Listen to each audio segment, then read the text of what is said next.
तो दोस्तों सब्सक्राइब कीजिए हमारा चैनल करियर पॉइंट और लेटेस्ट वीडियो नोटिफिकेशन के लिए बेल आइकन को दबाएं। हेलो स्टूडेंट, कैरियर पॉइंट पे आप सभी का स्वागत है। आज का हमारा टॉपिक रहेगा एटम। एटम के बारे में पहले भी डिस्कस करिए बेसिकली हमने कि एटम क्या होता है। Basic part of an element, किसी भी एलिमेंट का बेसिक पार्ट क्या होता है, एटम। तो एटम से मिलके बनते हैं एलिमेंट, ठीक है। तो एटम भी मतलब क्या है, एटम मेनली 3 पार्टिकल से मिलकर बनता है। एटम के 3 पार्टिकल होते हैं मेनली, इलेक्ट्रॉन, प्रोटॉन और न्यूट्रॉन। तो इलेक्ट्रॉन, प्रोटॉन, न्यूट्रॉन के बारे में अच्छे से डिस्कस की थी हमने पिछली वीडियो में। अब उससे नेक्स्ट करते हैं। देखो एटम में क्या होता है कि एटम, पहली बात क्या है कि एटम इज न्यूट्रल। एटम क्या होता है, न्यूट्रल। मतलब एटम न्यूट्रल होता है कि एटम के ऊपर कोई चार्ज नहीं होता। कोई भी एटम है किसी भी चीज़ का, उस पर क्या है, कोई चार्ज नहीं मिलेगा, इसलिए एटम क्या है, न्यूट्रल। तो इसका न्यूट्रल होने का कारण क्या है, क्योंकि इसके अंदर number of electron is equal to होते हैं नंबर ऑफ प्रोटॉन, ठीक है। मतलब number of electron is equal to number of proton, यानी कि जितना नेगेटिव चार्ज होगा, इलेक्ट्रॉन पे कैसा चार्ज होता है, नेगेटिव, और प्रोटॉन पे कैसा चार्ज होता है, पॉजिटिव। तो किसी भी एटम के ऊपर, एटम के अंदर जितना नेगेटिव चार्ज होता है वो इज इक्वल टू होता है पॉजिटिव चार्ज के, ठीक है। देखा भी था हमने इलेक्ट्रॉन पे चार्ज और प्रोटॉन पे चार्ज। जितना इलेक्ट्रॉन पे नेगेटिव चार्ज होता है प्रोटॉन पे उतना ही पॉजिटिव चार्ज होता है, बिल्कुल उसका अपोजिट।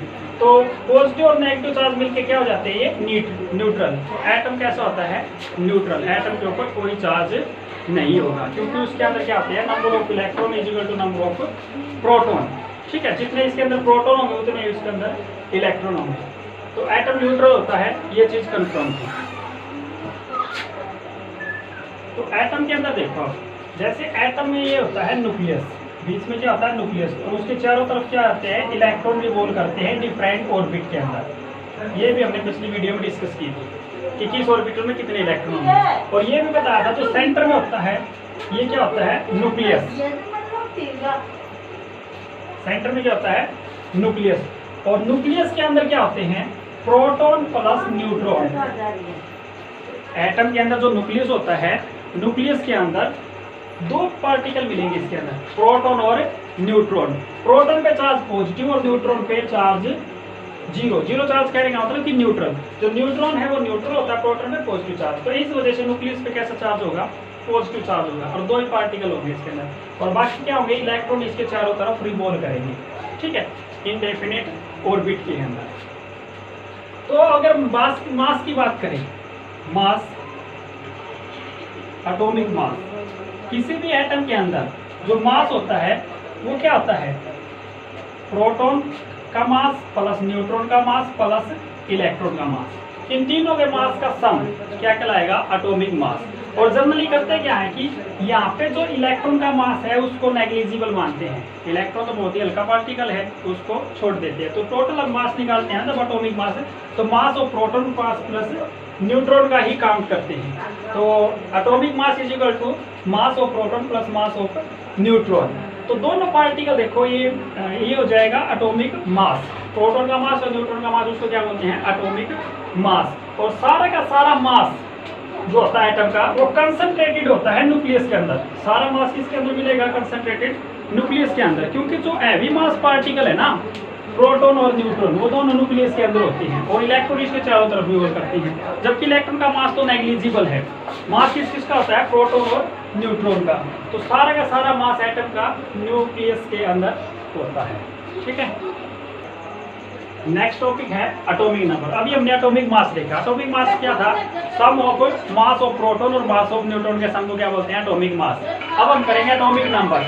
एटॉमिक नंबर क्या आता है, it is equal to the, किसके इक्वल होगा, number of electron, number of proton present in atom. किसी एटम के अंदर जितने प्रोटॉन हैं वही उसका क्या होता है, एटॉमिक नंबर। या फिर करो number of proton is equal to क्या होता है, नंबर ऑफ इलेक्ट्रॉन। एक ही बात है भाई, इलेक्ट्रॉन और प्रोटॉन किसी भी एटम के अंदर बराबर बराबर होंगे। जितने प्रोटॉन होंगे उतने ही इलेक्ट्रॉन होंगे। तो एटॉमिक नंबर क्या आ गया, it is equal to the number of proton present in a atom. किसी एटम के अंदर जितने प्रोटॉन प्रेजेंट है वही उसका एटॉमिक नंबर है। और एटॉमिक नंबर को किसको रिप्रेजेंट करते हैं? Z से रिप्रेजेंट करते हैं, कैपिटल Z से। और एटॉमिक मास को रिप्रेजेंट करते हैं कैपिटल A से। मान लो कोई X एलिमेंट है तो X एलिमेंट की यहाँ पे लिखेंगे Z, उसका एटॉमिक नंबर, और यहाँ पे लिखेंगे A, एटॉमिक मास। इस तरीके से रिप्रेजेंट करेंगे। X कोई एलिमेंट है, Z उसका एटॉमिक नंबर है, A उसका मास नंबर है। ये इसकी नोटेशन होती है, ठीक है।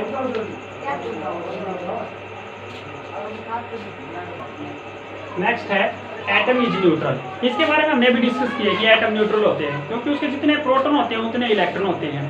यानी प्रोटॉन पे चार्ज जितना पॉजिटिव होता है इलेक्ट्रॉन को उतना ही नेगेटिव होता है, तो ओवरऑल क्या हो जाते हैं एक दूसरे से कैंसिल आउट। तो इस वजह से एटम क्या होते हैं? न्यूट्रल। लेकिन एटम के ऊपर हम चार्ज क्रिएट कर सकते हैं। तो एटम के ऊपर चार्ज कैसे क्रिएट होगा वो देखो। चार्ज क्रिएट करने के लिए दो ही तरीके हैं, या तो एटम इलेक्ट्रॉन गेन कर ले या फिर इलेक्ट्रॉन लॉस कर दे, ठीक है। तो देखो क्या होगा, पहले हम बात करते हैं कि मान लो कोई एटम यदि इलेक्ट्रॉन लॉस कर दे, an atom loss electron loss करेगा टू गेट पॉजिटिव चार्ज। तो उस पर कैसा चार्ज आ जाएगा? वही पॉजिटिव। क्यों आएगा पॉजिटिव चार्ज? क्योंकि उसमें नंबर ऑफ प्रोटॉन ज्यादा हो जाएंगे नंबर ऑफ इलेक्ट्रॉन से। एक बार देखो एग्जाम्पल से, जैसे सोडियम है, सोडियम के पास कितने इलेक्ट्रॉन होते हैं? 11। तो इस सोडियम के पास इलेक्ट्रॉन है और प्रोटॉन है, ठीक है। ये भी 11 है और ये भी 11 है, दोनों इक्वल है। प्रोटॉन और इलेक्ट्रॉन दोनों क्या हैं? इक्वल हैं। यदि ये क्या कर दे, सोडियम एक इलेक्ट्रॉन लॉस कर दे, तो एक इलेक्ट्रॉन इसने अपने अंदर से बाहर निकाल दिया, तो इसके ऊपर क्या आ जाएगा? एक पॉजिटिव चार्ज। क्यों आ गया पॉजिटिव चार्ज? ये देखो इसकी इलेक्ट्रॉन कॉन्फिगरेशन क्या होगी? पहले में 2, फिर 8 और फिर 1। और इसकी देखेंगे तो एक इलेक्ट्रॉन लॉस कर दिया, पहले में 2 और फिर 8 और प्लस में ये क्या चला गया? एक इलेक्ट्रॉन बाहर चला गया। तो इसके अंदर देखो इलेक्ट्रॉन और प्रोटॉन, इसके अंदर इलेक्ट्रॉन कितने रहेंगे? 10 इलेक्ट्रॉन रहेंगे। और इसके अंदर प्रोटॉन में तो कोई चेंज नहीं गया, जर्नी प्रोटॉन में चेंज होता है भी नहीं। मैक्सिमम केस में कोई भी रिएक्शन होगी या कोई भी केमिकल रिएक्शन हो रही है उसके अंदर इलेक्ट्रॉन का ही लेन देन होता है, न कि प्रोटॉन और न्यूट्रॉन का, ठीक है। तो ज़्यादातर क्या होते हैं? इलेक्ट्रॉन होते हैं मैक्सिमम केस में। और प्रोटॉन की बात करें तो प्रोटॉन यहाँ पे 11 है, तो 10 नेगेटिव चार्ज है प्लस 11 चार्ज है, तो एक प्लस चार्ज बचेगा नहीं यहाँ पे, तो ये प्लस चार्ज यहाँ पे रिप्रेजेंट कर देते हैं, +1 लिख दो चाहे। तो जब एटम अपना इलेक्ट्रॉन लॉस कर देता है तो उसके ऊपर कैसा चार्ज आ जाता है? Positive charge. अब इसके ऊपर पॉजिटिव चार्ज आ गया, इस पॉजिटिव चार्ज को क्या बोलते हैं भाई? पॉजिटिव चार्ज आयन को इसको बोलते हैं कटायन, ठीक है। क्योंकि पॉजिटिव चार्ज क्यों आ गया? क्योंकि इसके अंदर एक इलेक्ट्रॉन कम हो गया, प्रोटॉन की संख्या उतनी ही रही, इलेक्ट्रॉन कम हो गया, इस वजह से इसके ऊपर एक पॉजिटिव चार्ज आ गया। मान लो कि कोई और एटम है वो अपने 2 इलेक्ट्रॉन लॉस कर देता है, तो 2 इलेक्ट्रॉन लॉस करेगा तो 2 पॉजिटिव चार्ज आ जाएगा उसके ऊपर। 2 इलेक्ट्रॉन लॉस करेंगे तो 2 पॉजिटिव चार्ज आ जाएगा, क्योंकि उसके अंदर 2 प्रोटॉन ज्यादा हो जाएंगे। और उसके 2 इलेक्ट्रॉन लॉस कर दे तो उसके अंदर 2 इलेक्ट्रॉन की कमी हो जाएगी, ठीक है। तो 2 पॉजिटिव चार्ज आएगा, 2 इलेक्ट्रॉन लॉस करेगा, 3 इलेक्ट्रॉन लॉस करेगा तो 3 पॉजिटिव, इस तरीके से। अब देखो हमने इलेक्ट्रॉन लॉस कराया एटम से और उसके ऊपर पॉजिटिव चार्ज क्रिएट किया, और जो पॉजिटिव चार्ज वाली स्पीशीज बनी उस स्पीशीज को क्या बोलते हैं? कटायन। क्या नाम दिया उसको? कटायन। अब मान लो कोई an atom gain electron gain कर लिया, तो टू गेट कैसा चार्ज करेगा? To get negative charge. तो उसके ऊपर कैसा चार्ज आएगा भाई? नेगेटिव चार्ज आएगा। देखो एक बार, जैसे अपने पास क्लोरीन है, क्लोरीन पर एटॉमिक नंबर 17, तो पहले में 2, दूसरे में 8 और तीसरे में 7, ये इलेक्ट्रॉन रह जाएंगे इलेक्ट्रॉन कॉन्फिगरेशन। मान लो कि इसने एक इलेक्ट्रॉन गेन कर लिया, प्लस में एक इलेक्ट्रॉन गेन कर लिया, तो इस पर क्या होगा? एक इलेक्ट्रॉन ऐड हो जाएगा, और एक इलेक्ट्रॉन ऐड होते इस पर क्या हो जाएगा? एक नेगेटिव चार्ज। तो इलेक्ट्रॉन कॉन्फिगरेशन क्या हो जाएगी? 2, 8 और 8। तो अब देखो क्लोरीन के ऊपर कैसा चार्ज आएगा? एक नेगेटिव चार्ज आएगा। क्यों आ गया एक नेगेटिव चार्ज? क्योंकि इसने एक इलेक्ट्रॉन गेन कर लिया। उसी तरीके से समझो, इसके अंदर क्या थे? Equal number of electron is equal to equal number of proton, बराबर थे, यानी कि 17 नेगेटिव चार्ज था और 17 ही इसके ऊपर पॉजिटिव चार्ज था। जैसे इसने एक इलेक्ट्रॉन गेन कर लिया, एक इलेक्ट्रॉन गेन कर, तो यहाँ पे इलेक्ट्रॉन कितने हो जाएंगे? 18, और प्रोटॉन कितने रहेंगे? 17। तो नेगेटिव चार्ज था, ये पॉजिटिव चार्ज था। तो यहाँ पे ओवरऑल रिजल्ट देखोगे तो क्या आएगा? एक नेगेटिव चार्ज बचेगा, और एक नेगेटिव चार्ज ये हमने यहाँ पे रिप्रेजेंट कर रखा है, ठीक है। तो इससे जो नेगेटिव चार्ज से जो स्पीशीज बनी है, इसको सिंपली ऐसे लिख देते हैं Cl नेगेटिव। तो इसको क्या बोलते हैं हम? अनायन। इस स्पीशीज को क्या बोलेंगे? अनायन बन गया भाई, ठीक है। तो एटम इलेक्ट्रॉन गेन भी कर सकते हैं और इलेक्ट्रॉन लॉस भी कर सकते हैं, ठीक है। तो इलेक्ट्रॉन लॉस करेंगे तो उनके ऊपर पॉजिटिव चार्ज आएगा, और इलेक्ट्रॉन गेन करेंगे तो उनके ऊपर नेगेटिव चार्ज आएगा। तो पॉजिटिव चार्ज वाला जो था, जैसे हमने अभी किया था सोडियम, उसको क्या बोल रहे थे हम? कटायन। और नेगेटिव चार्ज वाले को क्या बोलते हैं? अनायन, ठीक है। नेक्स्ट टॉपिक है एलिमेंट। एलिमेंट क्या होते हैं? एलिमेंट होते हैं, element is pure form of, element is pure form of substance. किसी भी सब्सटेंस की क्या है? वो प्योर फॉर्म है। इसके अंदर विच मेड अप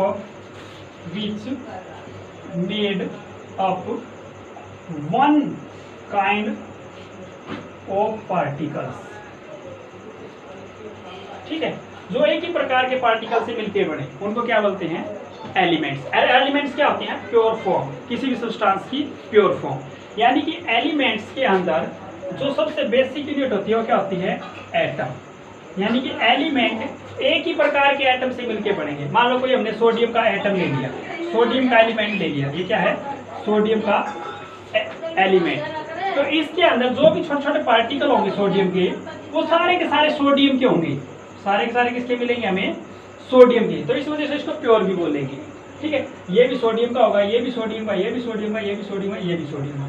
ये कहने का मतलब ये है कि इसके अंदर जो भी पार्टिकल होंगे उन सभी का एटॉमिक नंबर सेम होगा। एटॉमिक नंबर सेम होने से मतलब क्या है? इसके अंदर नंबर ऑफ प्रोटॉन सेम होंगे, यानी कि 11-11।